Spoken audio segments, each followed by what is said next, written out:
Bonjour à vous tous, Aurélien du blog louer ma location saisonnière.fr. Alors aujourd'hui, dans cette petite vidéo, je vais vous dire pourquoi il est impératif à mes yeux de proposer Internet dans votre gîte. Internet, de nos jours, c'est une ressource qui est indispensable à beaucoup de monde. D'accord? Il y a beaucoup de gens qui ont besoin d'Internet au quotidien, même en vacances. Donc, ne pas proposer de connexion Internet dans votre gîte pourrait vous faire perdre des ventes. D'accord. C'est vrai qu'il y a beaucoup de gens qui, même pendant leurs vacances, vont avoir besoin de consulter leur email, de pouvoir se connecter sur X ou Y services en ligne. Donc, si vous ne proposez pas Internet, c'est vrai que ça peut réellement être un handicap pour vous. Internet va aussi vous permettre d'offrir une large gamme de chaînes télé à vos locataires.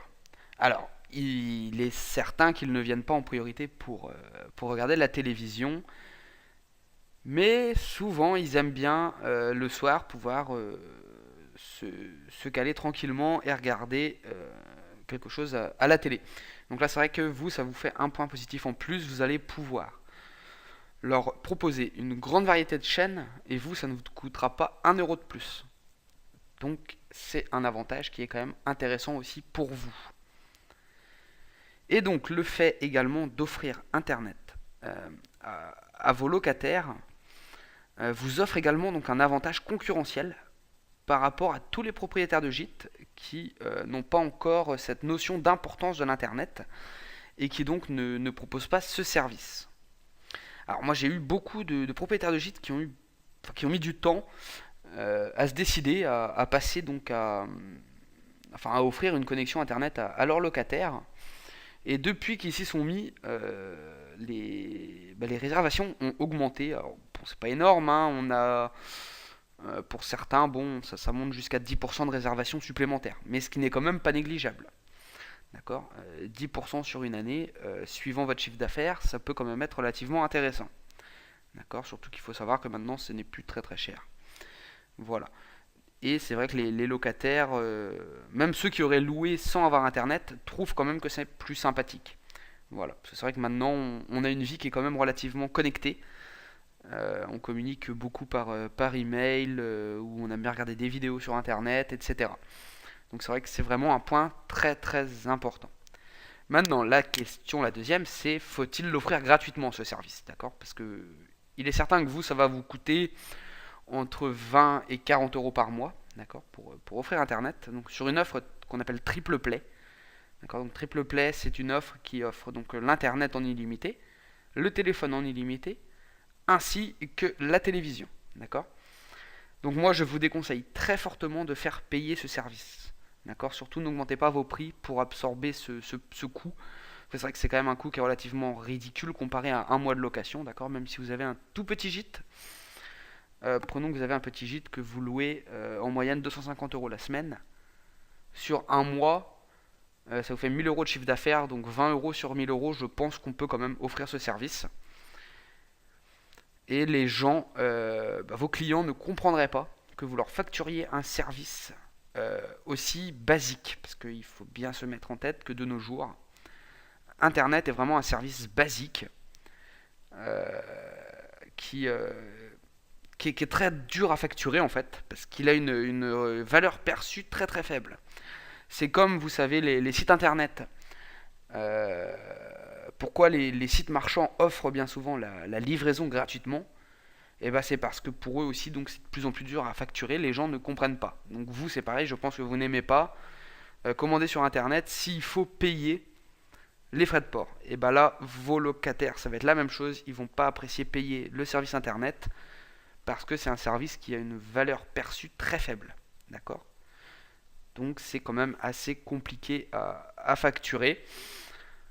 Alors après, vous pouvez toujours essayer d'augmenter un tout petit peu le loyer, mais c'est pas dit que ça marche parce qu'il faut pas non plus que vous soyez plus cher que vos concurrents qui ne proposent pas internet, d'accord. Il faut que pour votre locataire, ça soit vraiment transparent. Sinon, c'est vrai que il risque d'y avoir un manque de compréhension. Voilà.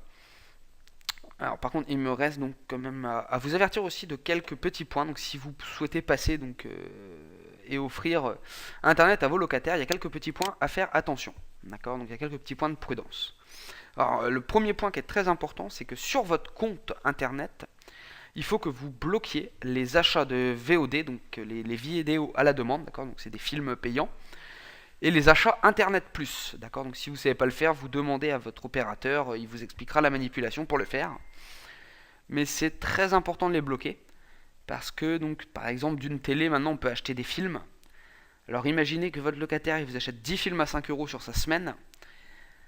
J'aime autant vous dire que si tous vos locataires vous font le coup et que vous ne le remarquez pas, vous risquez d'avoir des factures assez salées. Donc c'est vraiment important de faire bloquer ces achats-là. Et il est également très important de bloquer la ligne téléphonique pour les appels payants. D'accord, de faire en sorte que les gens ne puissent pas appeler les numéros Audiotel, etc. D'accord, donc ils pourront appeler les téléphones mobiles, les téléphones fixes, en France et à l'étranger, d'accord, parce que tous les opérateurs maintenant offrent des forfaits téléphoniques qui vous permettent d'appeler les mobiles, les fixes en France et à l'étranger, d'accord, mais surtout bloquer les numéros en 0800 quelque chose, 0900 quelque chose, etc. D'accord, mais 0900, pas 09, parce que donc les numéros en 09 c'est les box internet, donc ça c'est des numéros gratuits, d'accord. Mais donc voilà les deux points principaux de prudence. Et moi ce que je vous conseille de faire, c'est que tous les samedis quand vous allez voir les gens pour faire leur départ, d'accord, donc faire l'état des lieux de sortie, avant d'y aller, prenez 2-3 minutes pour aller jeter un coup d'œil sur votre espace client et vérifier que les gens n'ont pas réussi quand même à acheter des services payants. Et dans ce cas-là, il faut, donc ça c'est quelque chose qu'il faut prévoir en amont, d'accord, dans votre contrat de location.